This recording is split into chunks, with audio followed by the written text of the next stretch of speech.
I'm Kavan, founder of Nueconomy. This is our fourth installment in our Counterfactuals series, exploring the pivotal moments that could have reshaped our economic world entirely. Today's thought experiment: what if every country had embraced South Korea's Chaebol model, complete with state directed industrial policy and relentless export focus? Picture this: it's 1975, and development economists worldwide are mesmerized by South Korea's industrial miracle.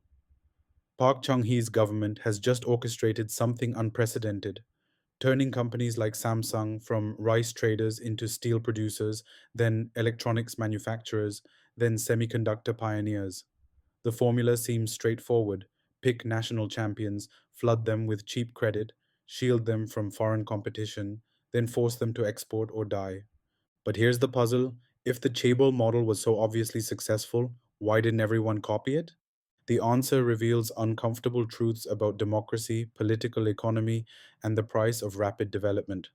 Most countries couldn't replicate Park's model because they lacked either the political will to suppress consumption for a generation or the institutional capacity to resist the rent seeking that such concentrated economic power inevitably creates. In our counterfactual world, let's imagine they found the courage anyway.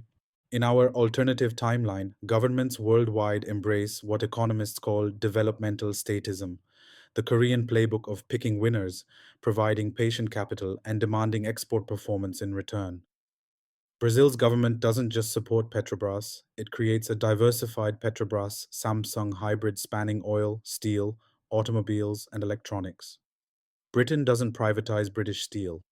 It transforms it into a Korean style conglomerate encompassing shipbuilding, chemicals, and eventually semiconductors. The key insight that most observers missed: Chaebols weren't just large companies, they were instruments of industrial policy designed to create global market leaders through coordinated investment and export discipline. Here's where conventional wisdom gets turned on its head. The standard Western critique of Chaebols focused on their size and market concentration. But as Alice Amsden documented in Asia's Next Giant, the real innovation was using big business as a vehicle for sophisticated industrial upgrading. Samsung didn't stumble into semiconductors, it was directed there by a government determined to capture high value added export markets. Scale this strategy globally, and we're looking at a completely different form of international competition. Here's where conventional wisdom gets turned on its head. Contrary to the popular narrative that corporate gigantism stifles creativity, a Chaebol dominated world might have accelerated technological development by decades. Consider Samsung's trajectory from trading company in 1938 to semiconductor leader by the 1980s. As Harvard Business School's Tarun Khanna noted in his research on business groups, the ability to cross subsidize between businesses allows for patient capital and long term investment horizons that public markets often cannot provide.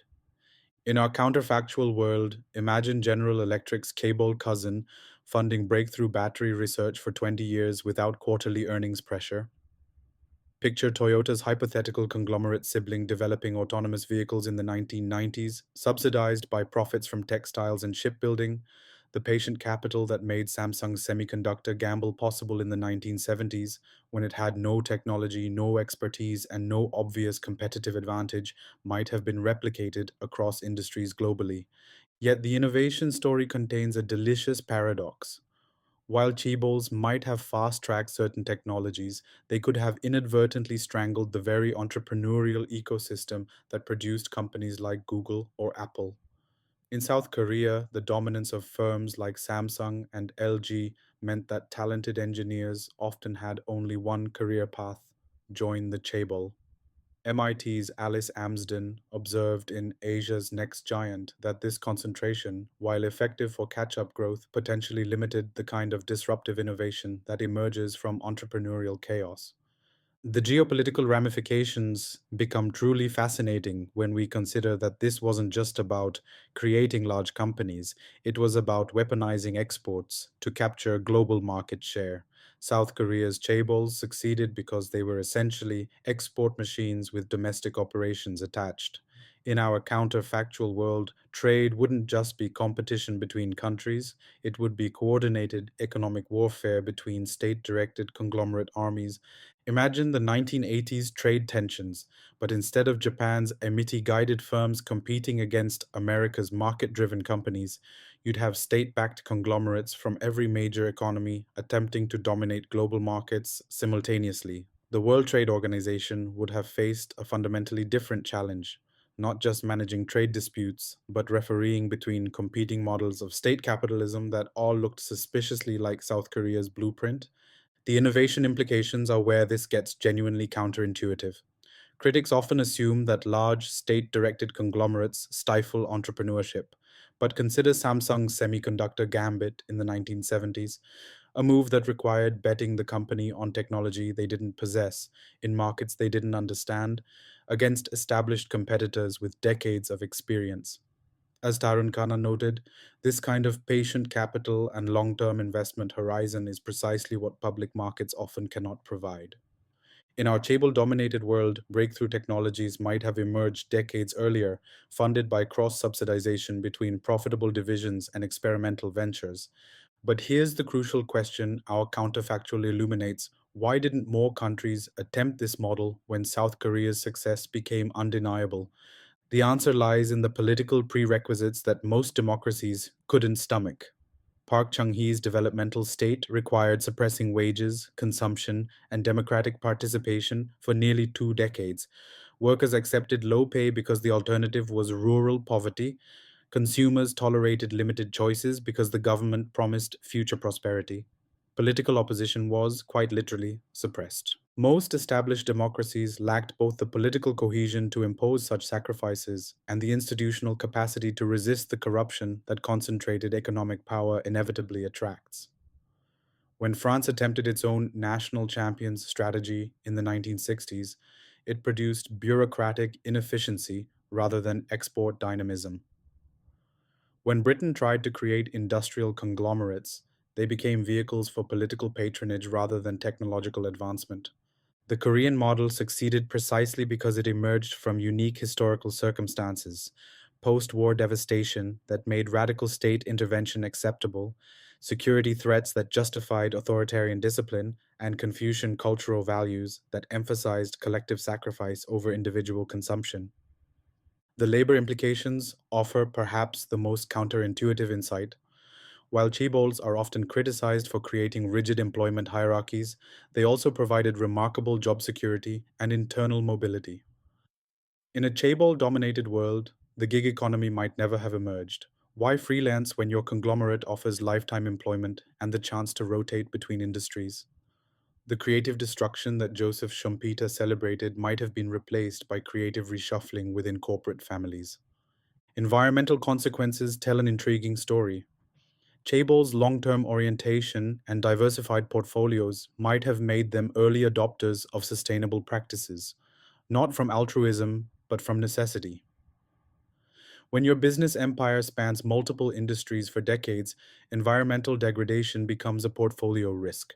Samsung's early investment in renewable energy, driven partly by its semiconductor division's massive power requirements, hints at how conglomerate thinking might have accelerated the green transition. Yet the creativity deficit remains a nagging concern.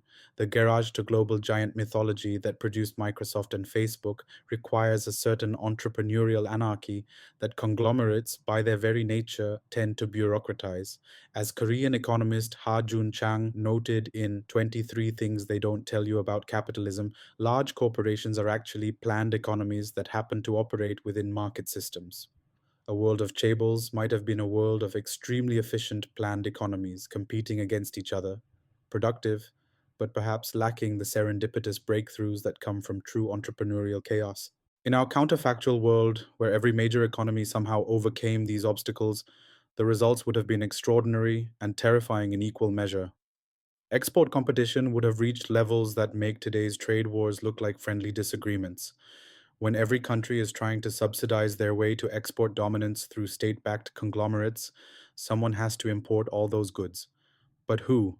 The export obsessed Chibo model only worked for South Korea because most other countries weren't playing the same game. Scale it globally, and you're looking at a mercantilist death spiral where everyone tries to export everything to nobody in particular. As we grapple with today's debates about industrial policy and state backed development, South Korea's cable experiment offers both inspiration and warning. The model's success was real, transforming a war torn agricultural economy into a technological powerhouse within a generation. But its replicability was always limited by the very factors that made it successful: authoritarian discipline, cultural cohesion, and the luxury of being the exception rather than the rule. Perhaps the most sobering insight from our counterfactual is that South Korea's miracle wasn't just about smart industrial policy or patient capital.